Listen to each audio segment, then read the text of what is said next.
Des résumés, des petits films, mais un art à part entière, les bandes annonces, quelques minutes de vidéo pour nous donner envie d'aller dans les salles de cinéma. Depuis 4 ans, ces bandes annonces sont au cœur du Festival de Bois d'Arcy.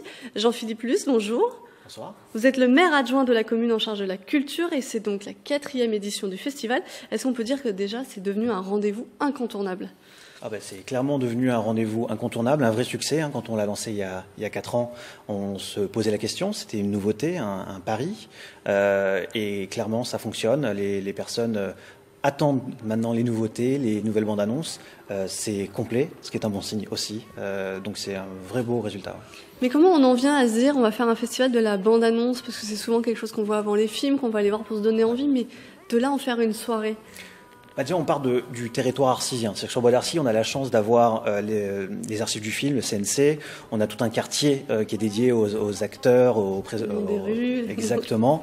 Et en fait, on se dit comment est-ce qu'on peut changer un peu notre politique culturelle, faire évoluer cette politique culturelle, tout en proposant quelque chose de nouveau à travers le cinéma. Et en fait, c'est un art à part entière, la réalisation de bande-annonce. Et jusque-là, ça n'avait pas été traité comme on l'a traité, nous, à travers ce que Vincent Perrault présente.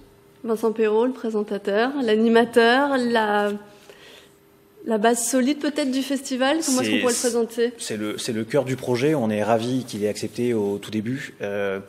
Il ne fait pas que présenter et animer, il contribue énormément au projet, il apporte lui-même des bandes annonces, il structure les séquences, c'est le moteur du projet, absolument. C'est justement, ça se prépare longtemps à l'avance, une bande, même si ce n'est que 2 minutes, il faut les regarder, il faut les analyser, j'imagine. Combien de temps ça prend ? On travaille d'une année sur l'autre. Quand à peine la soirée terminée, on se laisse quand même 10-15 jours pour se souffler un peu, mais après derrière, clairement, on part sur ce qui a fonctionné, ce qui a moins bien fonctionné, et surtout ce qu'on a envie de mettre à l'honneur la saison d'après, et essayer de le coller le plus possible à l'actualité et apporter un peu plus d'interaction avec le public. Parce que chaque année, il y a aussi un thème, un fil rouge. Cette année, pas des moindres, Lino Ventura. Lino Ventura, grand acteur français. On est pile entre le centenaire de sa naissance et le trentenaire de son décès, de sa disparition. C'est l'année un peu charnière. Il est à l'honneur à Bois d'Arcy depuis le début de l'année. On a mis son nom sur une maison d'association dans le fameux quartier de la Croix-Bonnet. Et son fils Laurent sera présent et on aura des échanges avec lui et pour décrypter les bandes annonces de ses principaux films et pas que les plus connus, loin de là. Parce que dans les bandes annonces, on arrive déjà à connaître, à se rendre compte du talent qu'avait Lino Ventura. Oui, clairement. On en parlait juste avant, mais c'est vrai que essayer de faire passer un message à travers les bandes annonces, c'est un vrai sujet. Et lui, il avait un talent d'acteur où il était capable de rendre captivant un film, de vouloir faire venir les gens. Alors, on l'a dit, Vincent Perrault à la tête de l'équipe, il y a beaucoup de travail, mais le public, il a aussi son mot à dire. Le public, il a son mot à dire, exactement. On va encore faire évoluer cela, mais cette année, on a décidé de faire interagir de plus en plus les spectateurs avec Vincent Perrault et avec l'organisation, où il y aura des quiz d'organiser et des prix seront mis en jeu, des places de spectacle. Et je pense que dans les années à venir, on ira encore plus loin pour faire en effet potentiellement une sélection en amont des bandes annonces souhaitées. Ça restera sous la limite de trouver des bandes annonces de qualité, mais en effet, ce festival a vocation d'interagir le plus possible avec les Arcysiens et les personnes hors dehors de Bois d'Arcy qui veulent venir, parce que c'est clairement maintenant devenu un festival départemental et même régional. Des quiz, il faut donc réviser ? Non, il faut pas réviser. C'est mieux, mais non, il faut pas réviser. C'est surtout sur ce qui va se passer dans la soirée et voir si les personnes sont attentives. Et ça va être très sympathique. Comment est-ce que vous expliquez un tel succès ? Parce qu'en plus, c'est complet chaque année, mais les gens reviennent. Les gens reviennent pour plusieurs raisons. C'est une façon très originale de traiter le cinéma. Et on pourrait penser que 2 heures et une trentaine de bandes annonces, quand on l'a vu 2 fois, on peut potentiellement en avoir marre.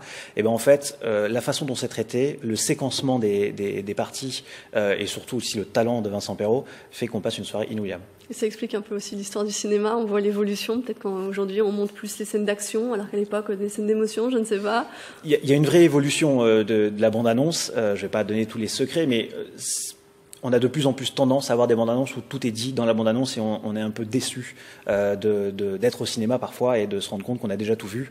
Et puis aussi, cette année, on va avoir une petite surprise puisqu'il y a un film qui s'est tourné à Bois d'Arcy et on a retrouvé la bande-annonce. Donc, ça sera l'introduction de la soirée et ça sera un beau moment. Ce sera à découvrir. Alors, on a parlé du 17 novembre. En fait, le festival se décompose en plusieurs temps. Il y a le 18 novembre, parce que le cinéma, c'est aussi pour les enfants. Exactement. Cette soirée du 18 novembre, cette soirée du 17 novembre est principalement quand même plus orientée pour les adultes. Et il y a une déclinaison junior qui se fait le dimanche à 15h, où là, on présente sous un angle un peu différent. On va surtout présenter les bandes annonces des films juniors qui vont arriver dans les prochains mois. Et on est en train aussi, peut-être un peu plus pour les ados, d'y réfléchir avec le décès de Stan Lee hier, essayer de faire une toute petite séquence sur les principaux Marvel qui ont été faits. C'est justement novembre pour les enfants, on approche de Noël, en général les Disney sortent, les Pixar. C'est le timing parfait pour donner envie aux enfants d'aller au cinéma. On a un super cinéma à Bois-Larcy avec 400 places dans une situation incroyable. Le Théâtre de la Grange. Et clairement, avec les fêtes de fin d'année, les films pour juniors et pour enfants sont en train de tous sortir. Donc c'est un beau moment pour les faire venir. Et alors, est-ce que pour les petits, il reste de la place? Pour les petits, il reste de la place, absolument. Donc on s'inscrit? On s'inscrit sur le site de la ville, tout est indiqué avec un questionnaire et on sera très heureux de les rencontrer. Le site de la ville, ça s'affiche à l'écran. Merci Jean-Philippe Luce. Alors les bandes annonces révèlent quelques-uns de leurs secrets. C'est le samedi 17 novembre pour les adultes, le dimanche 18 novembre pour les enfants.